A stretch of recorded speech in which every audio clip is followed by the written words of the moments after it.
नमस्कार दोस्तों, मैं गौरव गुलमोहर। आज हम अर्नब गोस्वामी का जो नेशनल मुद्दा बना है उनकी गिरफ्तारी का और जमानत तक का 4 नवंबर को महाराष्ट्र सरकार जो महाराष्ट्र पुलिस अर्नब गोस्वामी को उनके फ्लैट से गिरफ्तार करती है। उसके बाद से टेलीविज़न में एक प्रोपोगंडा चलाया जा रहा है कि अर्नब गोस्वामी को गलत तरीके से गिरफ्तार किया गया है। लेकिन कानूनी जो समझ रखते हैं, जो कानून के बारे में जानते हैं, वो ये कह रहे हैं कि उनकी गिरफ्तारी इल्लीगल नहीं है और वह महाराष्ट्र सरकार के दबाव में नहीं है।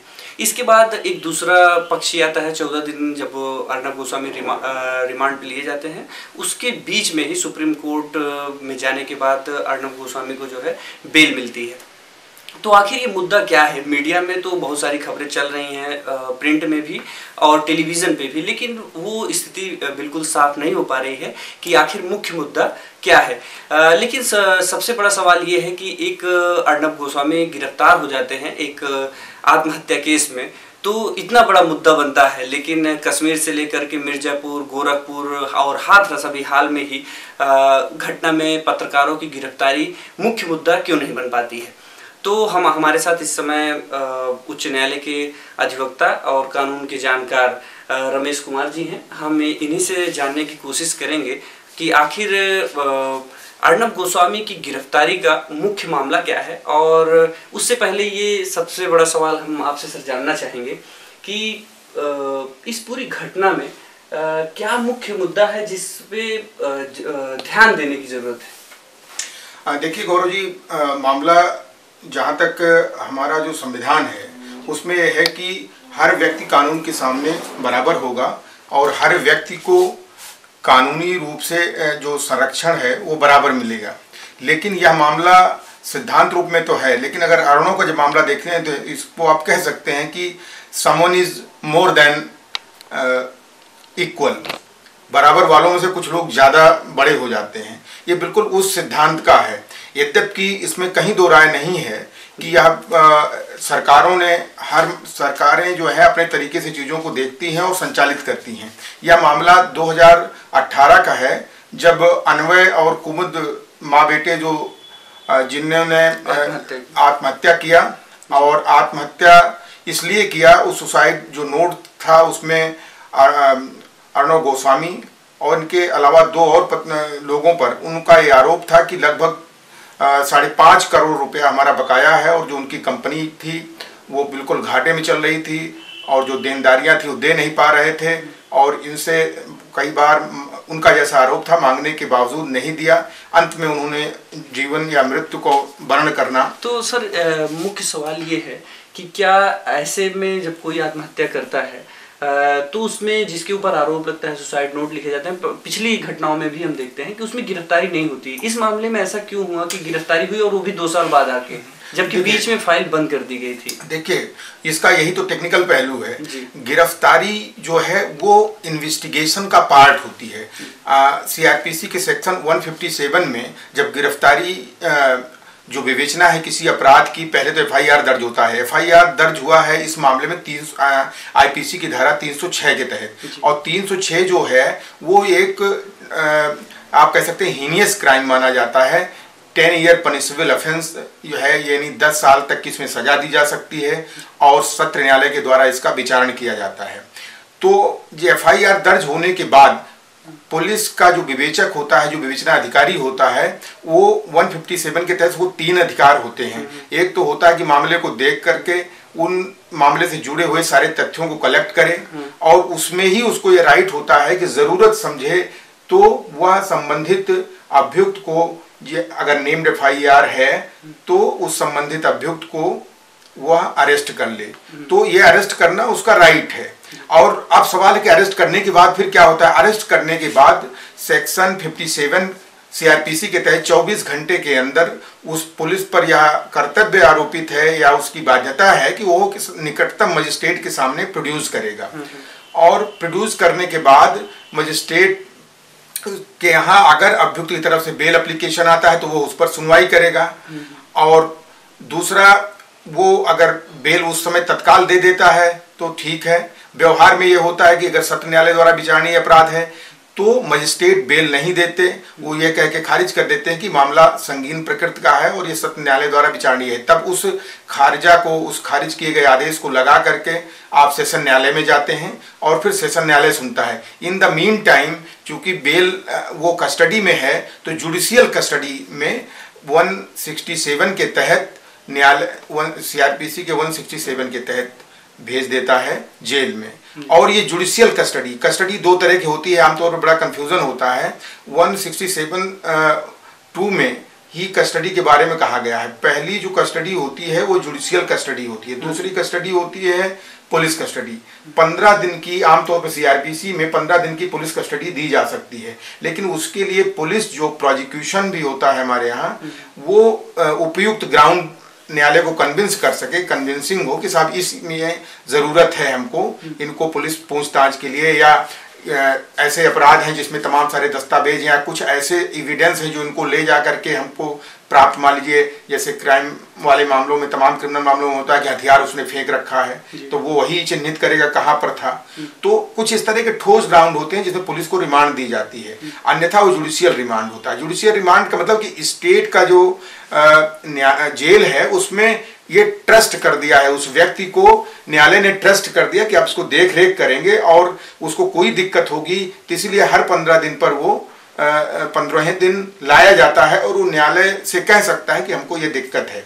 इसमें पूरे मामले में जो हुआ क्या है, जो मैंने शुरू में कहा ना कि someone is more than equal, ये अरुणों का मामला पूरी इसी प्रक्रिया का शिकार हुआ। उसने अपने पावर का एब्यूज किया, नहीं तो जब रिमांड दी गई वहीं पर बेल एप्लीकेशन दाखिल किया जाता और बेल एप्लीकेशन यदि खारिज हो जाता तो सेशन में जाता, सेशन में यदि खारिज हो जाता तो हाई कोर्ट जाता। लेकिन मेरा मानना है कि जिस तरह का पूरा मामला है व्यवहार में, ये दूसरे दिन सेशन कोर्ट से इसको बेल हो जानी चाहिए थी, लेकिन इसने अपने पावर का बेजा इस्तेमाल करते हुए हाई कोर्ट में जाकर के जो है हैबियस कार्पस रिट दाखिल करता है। हैबियस कार्पस रिट वो केवल इनके जो वकील थे उनकी कह सकते हैं कि उनका जो स्ट्रेचर है उसको देखते हुए कोर्ट ने सुना, कायदे से उसको सुनना ही नहीं चाहिए। जब यह प्रमाण है कि 24 घंटे के अंदर आप न्यायालय में प्रोड्यूस किया जा चुके हैं तो आपकी जो डिटेंशन है वो इलीगल नहीं है जी।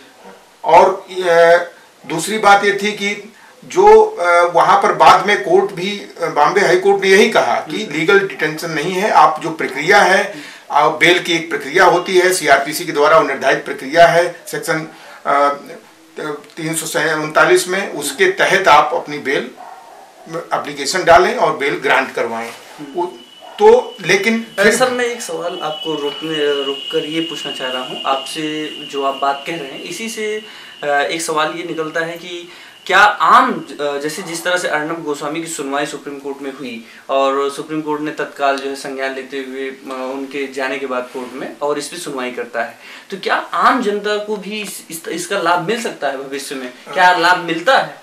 यद्यपि सुप्रीम कोर्ट के द्वारा जो भी लॉ लेट डाउन किए जाते हैं, जो भी आर्डर होते हैं, वो एक नज़ीर के बतौर होते हैं जो भविष्य में आने वाले मामलों के लिए नज़ीर बनते हैं। जो रेशियो डेसेंडाई जिसको कहा जाता है कि नहीं, जो निर्णय के जो आधार बनाए जाते हैं कोर्ट के द्वारा, जो उस निर्णय के, वो सब पर लागू होते हैं। पूरे देश की कार्यपालिका और न्यायपालिका, लोअर जुडिशरी से लेकर सब 141 तरफ बाइंडिंग इफेक्ट होता है उनका। लेकिन ये आपका बिल्कुल कहना सही है कि स्पेशल अपील में कुछ जिस तरह इंटरटेन किया और दूसरे दिन ही उस पर सुनवाई करती है, या निश्चित रूप से हैरत अंगेज है। जहां पर 15-15 दिन हम लोग हाई कोर्ट में 2-2 महीने लग जा रहा है, बेल एप्लीकेशन पे सुनवाई नहीं हो रही है, और due to pendency, due to covid, इन सब के चलते उसमें ये सुना जाना निश्चित रूप से ये नहीं कि आप कह सकते हैं कि ये इक्वल अपॉर्चुनिटी है या न्यायालय के द्वारा ये जो किया जा रहा है। और दूसरा, सुन करके जिस तरह का आर्डर पास किया गया उसके 2 पहलू हैं।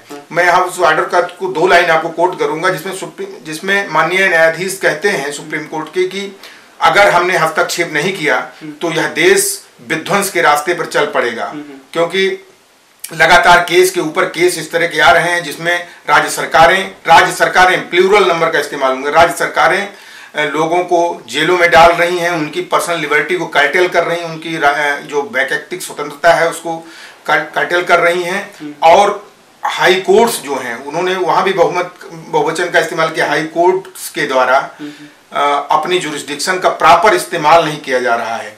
उसमें वो कहते हैं कि मैं निवेदन करूंगा कि वो अपने जो है जुरिस्डिक्शन का, अपने क्षेत्राधिकार का प्रॉपर इस्तेमाल करें और तत्काल इस अब्यूज ऑफ प्रोसेस को रोकें। तो इस नजरिए से देखें तो यह निर्णय एक तरह से सारे राज्य सरकारों के लिए एक तरह का कह सकते हैं कि तमाशा है या उन्हें आगाह करने वाला है।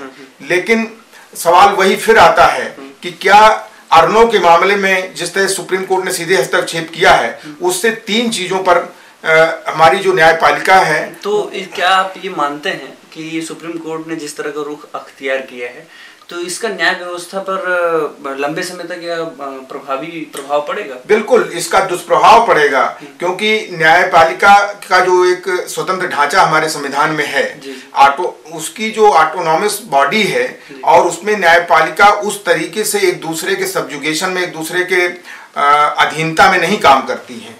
जैसे हाई कोर्ट है वो सुप्रीम कोर्ट के बिल्कुल अधीन उस तरह नहीं होती है जिस तरह डीएम के अधीन कर्मचारी होता है। तो ये हर स्ट्रक्चर के अपना स्वतंत्र अस्तित्व है और उनके लिए बाकायदा कोडिफाइड लॉ है और उनके लिए उनके शक्तियां, उनके अधिकार सब प्रेस्क्राइब्ड हैं। और इस तरीके से सीधे सुप्रीम कोर्ट का हस्तक्षेप करना ये लोअर जुडिशरी के जो क्षेत्राधिकार है उसमें हस्तक्षेप करने जैसा है। जबकि असाधारण स्थितियों में कर सकते हैं, जैसे आप देख सकते हैं अयोध्या के मामले का ट्रायल लोअर कोर्ट नहीं सीधे हाई कोर्ट ने किया। इसी से हाथरस मामला, सेंगर वाले मामले में कोर्ट ने हस्तक्षेप किया, क्योंकि वहां पर जो परिदृश्य उभरता है उसमें पूरी तरह से राज्य सरकार उस पीड़ित के खिलाफ हो जाती है। तो ये असाधारण परिस्थिति है और असाधारण परिस्थिति में सुप्रीम कोर्ट हस्तक्षेप करना चाहिए क्योंकि he is the custodian of the constitution, he is the apex court of this land. तो उनको हस्तक्षेप करने का पूरा राइट है, लेकिन यहाँ ऐसी कोई स्थिति नहीं थी। सर, हम एक चीज ये जानना चाह रहे थे और हम इस पक्ष पे भी सुप्रीम कोर्ट के स्टैंड की बात समझना चाह रहे हैं कि देश भर में जो पिछले दिनों, पिछले 6 साल में, 7 साल में प्रोफेसरों को, आनंद तेलतुम्बड़े से लेकर के सुधा भारद्वाज एक्टिविस्ट जो हैं उनको गिरफ्तार किया। कश्मीर के कुछ पत्रकार जिनके बहुत लंबे समय तक चर्चा भी हुई उनको गिरफ्तार किया गया। लेकिन सुप्रीम कोर्ट का स्टैंड उस मामले में तो ऐसा नहीं रहता है। आखिर क्या कारण है कि सुप्रीम कोर्ट का स्टैंड इस बार कुछ इस तरह का है और जिसपे ध्यान सीधा जाता है? बिल्कुल बिल्कुल। देखिए, एक तो ये सही बात है कि न्यायपालिका हमारे संविधान में एक स्वतंत्र संरचना की बतौर परिकल्पित की गई है। लेकिन सच्चाई यह है कि अर्नब गोस्वामी जब अरेस्ट होता है, अरेस्ट होना कोई पहाड़ नहीं टूट पड़ा, लेकिन अरेस्ट होने पर वित्त मंत्री, रक्षा मंत्री, तमाम केंद्रीय मंत्री ट्वीट करते हैं और कई मुख्यमंत्री तो यहाँ तक कहते हैं कि ये प्रेस की हत्या है, आपातकाल है, जबकि उन्हें ये नहीं मालूम कि आपातकाल लगाने का अधिकार केवल और केवल केंद्र सरकार को ही होता है हमारे संविधान के तहत।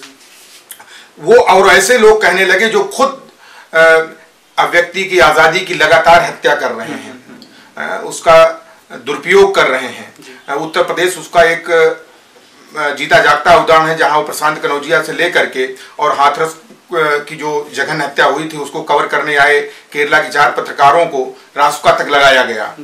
और उनके मामले जो आपने कहा यही है, उनका मामला भी सुप्रीम कोर्ट गया था और कोर्ट ने उनसे कहा कि आप जो है हाई कोर्ट जाइए। इसी तरह से तो कफील का मामला था, कफील का मामला था, उनको हाई कोर्ट भेजा गया। इसी तरह बरबर राव से लेकर के सबको कहा कि आप नियमानुसार बेल दाखिल करिए, यानी लोअर जुडिशरी में से शुरू करिए। तो आप ये कहना चाह रहे हैं कि सुप्रीम कोर्ट जो पहले कहा इसमें भी ये बहुत बड़ा मामला नहीं था, इसमें भी हाई कोर्ट भेज सकती थी सुप्रीम कोर्ट की, भाई आप यहाँ से सुनवाई करते हो, प्रोसेस से आइए, है ना? बिल्कुल बिल्कुल, प्रोसेस से, इससे डिग्निटी ऑफ द इंस्टीट्यूशन को बनाए रखने की जरूरत। लोअर जुडिशरी में जब आप उसका है कि जब खारिज हो जाए तब आप पाएंगे, सुपरवाइजरी अथॉरिटी है ना, high court, supreme court supervisory authority है। जब लोअर कोर्ट ठीक से काम न कर रहा हो, यहाँ तो काम करने का अवसर ही नहीं दिया जा रहा उनको। एक व्यक्ति अपने पावर और पैसे के मतान्ध होकर के वो सीधे सुप्रीम कोर्ट और हाई कोर्ट जा रहा है, लोअर जुडिशरी को कुछ समझ नहीं रहा है। इससे ये एक तरह से उदाहरण यह स्थापित होगा कि बड़े लोग सीधे से नीचे की जो लोअर जुडिशरी है, जो अधीनस्थ न्यायालय है, उसका सम्मान नहीं करेंगे कल। ये एक बड़ा सवाल होगा। दूसरा, जो विधि के जो सिद्धांत हैं कि पद सोपनात्मक जो हायरार्किकल एक सिद्धांत होता है कि लोअर जुडिशरी मजिस्ट्रेट का कोर्ट होगा, फिर सेशन कोर्ट होगा, फिर हाई कोर्ट होगा, फिर सुप्रीम कोर्ट होगा। और उनका संचालन उसी स्वरूप में होगा। उनकी निष्ठा पर, उनकी क्षमता पर आप इस तरह सीधे आदेश करके वो आप एक तरह से प्रश्न लगाने का सवाल कर रहे हैं। उससे आम जनता में अविश्वास की भावना जागृत होगी और अंततः वो इस देश के लोकतंत्र के लिए, इस देश की व्यवस्था के लिए और संरचना और मजबूत हो उसके लिए भी बेहतर नहीं होगा। मेरा जो कुल मिला की चिंता थी वो ये है। और एक चीज मैं थोड़ा सा इसमें जो विधिक बात है वो मैं बता दूं। जैसे लोग ये कह रहे हैं कि उनकी गिरफ्तारी बिना मजिस्ट्रेट के आदेश के हुई। सवाल ये है कि जब एक कोई केस फाइल किया जाता है, नहीं FIR लॉन्च होता है, उसमें इन्वेस्टिगेशन शुरू होता है। इन्वेस्टिगेशन के बाद जो इन्वेस्टिगेशन ऑफिसर होता है, विवेचक होता है, वो 173 CRPC 2 के तहत चार्जशीट दाखिल करता है या FR दाखिल करता है। थोड़ा सा यहाँ आप अपने श्रोताओं को जानने के लिए बता दें, FR जैसे यूपी में हम लोग FR बोलते हैं, फाइनल रिपोर्ट, होता दोनों फाइनल ही है। फाइनल से मतलब कंप्लीशन ऑफ द इन्वेस्टिगेशन, यानी जो विवेचना चल रही थी संबंधित अपराध की उसका समापन हो चुका है और समापन पर एक रिपोर्ट जारी की जाती है। उसमें दो पहलू होते हैं। अगर साक्ष्य मिले हैं तो चार्जशीट के बतौर दाखिल की जाती है और चार्जशीट में यह रहता है कि ये अभियुक्त हैं और इनके खिलाफ मुकदमा, ये एविडेंस आए हैं, माननीय न्यायालय इन पर विचार करके इनको दोष सिद्ध करे।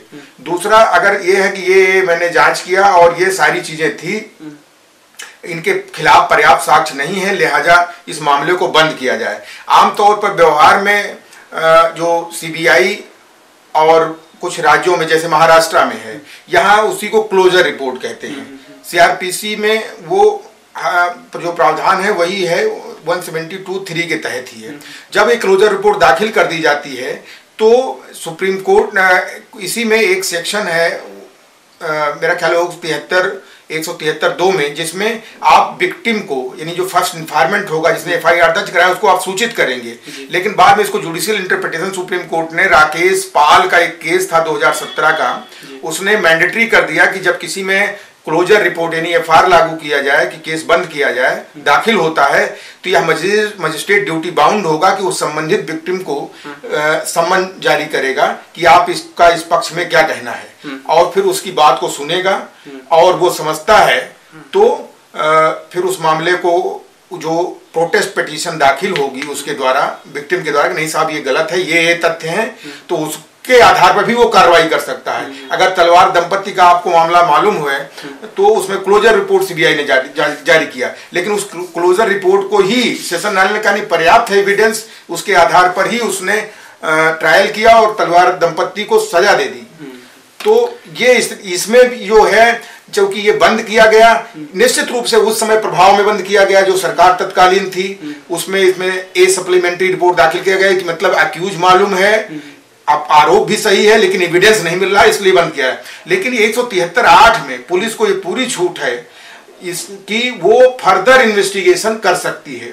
और जो अक्टूबर में इस महीने प्रस्तुत मामले में हुआ कि उन्होंने कहा कुछ नए तथ्य सामने आए हैं जिनके आधार पर इनसे पूछताछ के लिए इनकी गिरफ्तारी की जाती है। थोड़ा सा यहाँ एक चीज मैं और स्पष्ट कर दूं, इस मामले में संभव है, ये भी हो सकता है कि एक क्लोजर रिपोर्ट जारी की गई, संबंधित जो विक्टिम थी वो न्यायिक महिला, जो अक्षता महिला जो थी, जो फर्स्ट इन्फॉर्मेंट थी, उसको संभव है कि नोटिस नहीं दी गई, और नोटिस नहीं दी गई तो यह जो क्लोजर रिपोर्ट है एज इट इज वहां पड़ी रह गई। तो ऐसे में राज्य सरकार को, ये आमतौर पर लोग नहीं समझते, 173(3) में यह अधिकार है कि अगर कोई क्लोजर रिपोर्ट है उस पर मजिस्ट्रेट ने कोई आदेश नहीं किया है तो in the mean time state government जो है वो फर्दर इन्वेस्टिगेशन के लिए और साक्ष्य जुटाने के लिए आदेशित कर सकती है एडमिनिस्ट्रेटिव साइड से। तो इसमें उसी पावर का इस्तेमाल किया गया है, इसलिए लिहाजा इनकी पूरी गिरफ्तारी कहीं से भी अवैध नहीं थी, और जिसकी संपुष्टि उच्च न्यायालय के आदेश में भी होती है।